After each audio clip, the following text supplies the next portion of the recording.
Hi everyone, I have a brand new mini to share with you. My best friend asked me if I would be willing to create a retirement mini album for a friend of hers that she works with that's retiring next month, and this is the little album that I came up with. It is not elaborate in any way. The lady is not a scrapper, so I didn't go all out with embellishments and everything. It's pretty clean and simple, but I think it'll work for her, and I just wanted to share it with you. Now the base of the album is one of the Michaels chipboard mini albums, the dollar ones, and I covered it with some textured paper that I also found at Michaels. I love the interest that added, and it was a little bit hard to adhere some of the pieces to it with score tape, which is unusual because that's very strong, but I had to use liquid glue in some places just because that texture was not letting the tape adhere as well as it needed to. But for the effect of the texture on that backing paper, I thought it was worth the extra effort to glue a little bit here and there. The paper collection I've used is the Pink Paisley Cottage Farms collection. Used the 6x6 pad, and I've used the paper ephemera pieces from the collection and the journaling tags. For the cover, I die cut the Tim Holtz clock 3 times, twice in chipboard and once in paper, and covered it with crackle accents. For the hands, I left them plain and just edged them in some gold ink. There's some pearls sprinkled around. The fabric trim with the pearls and the flower are both from Michaels. This was a completely white flower, so I used my Copic marker to color the stamens. The leaves are a memory box die cut. I edged those in gold.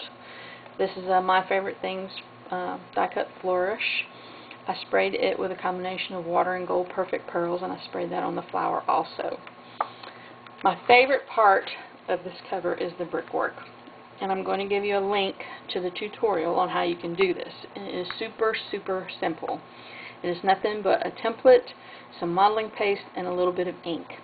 You put your template onto a piece of scrap cardstock to just spread on your modeling paste, and once it's dry, you just cut the bricks apart separately, and you can place them wherever you want to on your project and get the effect that you want. And I thought this kind of gave the feel of an old building that was kind of crumbly with the big clock face on it, and I really liked how it turned out. Being as it's a retirement album, I thought the time thing was kind of timely, a great theme to go with.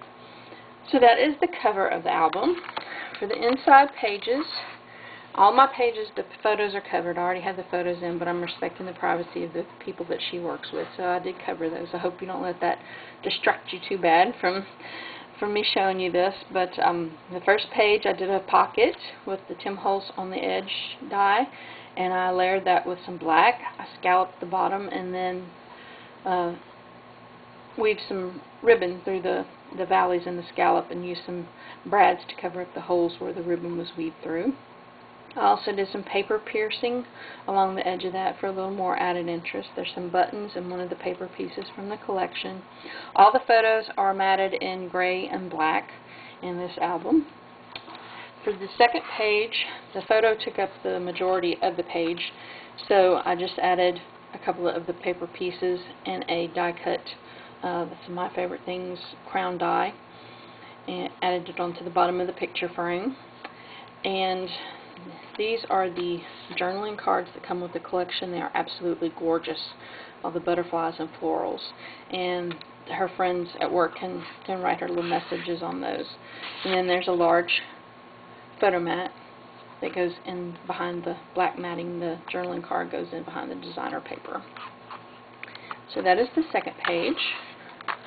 The third page, I used a couple of panels just to back the photo and give it a little interest on the page, and a couple of the paper pieces from the collection. There's another journaling card, and I used the Stampin' Up! Tab punch to make the pulls for those journaling cards. And this one I was going for the look of an inset channel, but it didn't work out as well as I wanted it to. But I used some DMC embroidery thread to just make some X stitches over that, and then added some pearls in the center. Added a button here in one of the paper pieces. Here is another one of the journaling cards, and another big photo mat. And I used the Tim Holtz file folder on the edge die to cut those out. For the next page, I just used some of the designer paper to make some interest behind the photo to make it pop a little bit. Here's a couple more pieces from the paper collection. I thought this balloon was a really neat die cut. I pulled out the modeling paste again and used a chicken wire template to add a little texture and interest to this page. And here's another journaling card. For this page, I tried a technique. You spray the paper with water and then you scrunched it up a little bit to get the folds in it, and then you went over it with your sewing machine. I should have done smaller stitches and closer together, and I think that it would have looked much better. But it is what it is, and I had some buttons and one of the paper pieces for that page. Here's another one of the tags, and there's another big photo mat in here. That one had pictures on both sides, so I'll zip it out real quick. Alright, for this page, I love fishtail banners, so I used 3 different sizes of the My Favorite Things fishtail banner set and cut those out to add some interest under the photo. And there's the paper piece from the collection there. Here's another journaling tag. This page is the very first page that I did in the album because I wanted to try out the brickwork technique thing. So I played with it first and was so happy with how the bricks turned out that I ended up putting them on the cover of the album. And here's another of the paper pieces, another button. Here's another journal tag and another big photo mat. And that is it for the inside of the album. Now for the cover on the back, I used some more of the fabric and pearl trim. This card I had intended to put on the front of the album, but I couldn't make it work without covering up the majority of the clock, and I really didn't want to do that. So I ended up putting it on the back. It is actually one of the journaling cards that I just cut down to fit into this frame that was part of the ephemera pack. And then I matted it on black.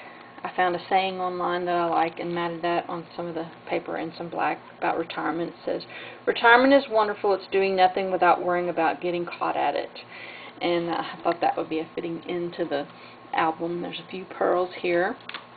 And this little piece is stamped with my personal rubber stamp that I use for my card making and projects. It has my name and my blog address on it. And I wrote a little note to her on the back of that from me. And that is the completed back of the mini album.